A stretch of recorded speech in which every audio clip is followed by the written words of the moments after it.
Ito na po, ito na po. Pakinggan natin si Alden. Totoo pala ang sinasabi nila na ang mga magagandang bagay ay darating sa tamang tao. Sa tamang pagkakataon, walang labis, walang kulang, at makakamtan sa tamang panahon.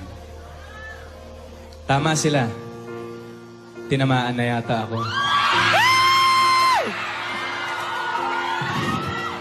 Di ko akalain na sa unang pagpansin, na sa unang mong pagtingin, ako ay mauhumaling.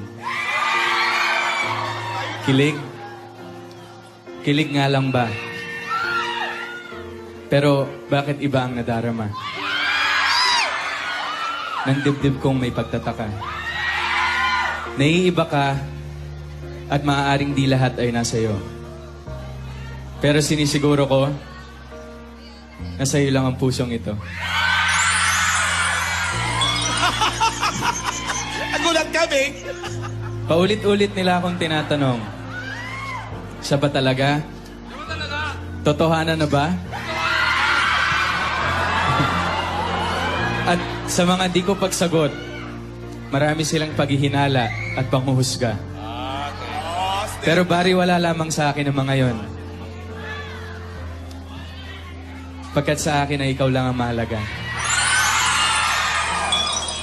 Noon, takot ako.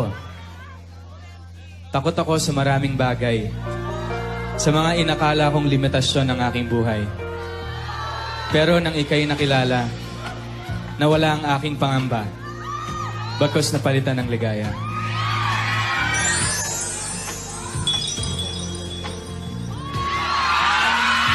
Ala, naiiyak. Ala. Saksi ang Diyos sa marami kong pagsubok. Saksi siya sa marami kong pinagdaanan.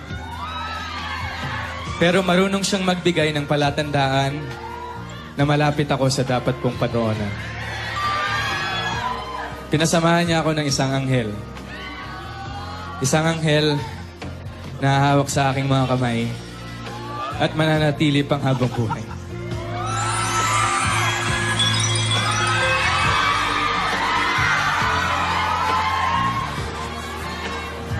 Kaya salamat.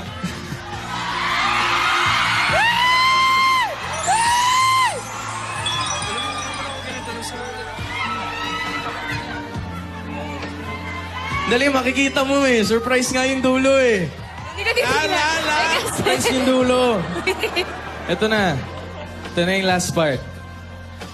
Kaya salamat sa lahat. Hindi na kailangan isa-isahin pa. Total, nag-iisa ka lang sa buhay ko. Sana pang matagalan na ang ligaya nating ito.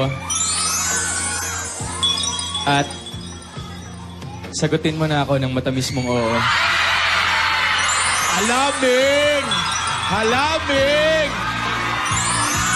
Lolo. Show me what's real. And there's more to life Bakit, Lola? Tula lang. Ay. all that I'm worth.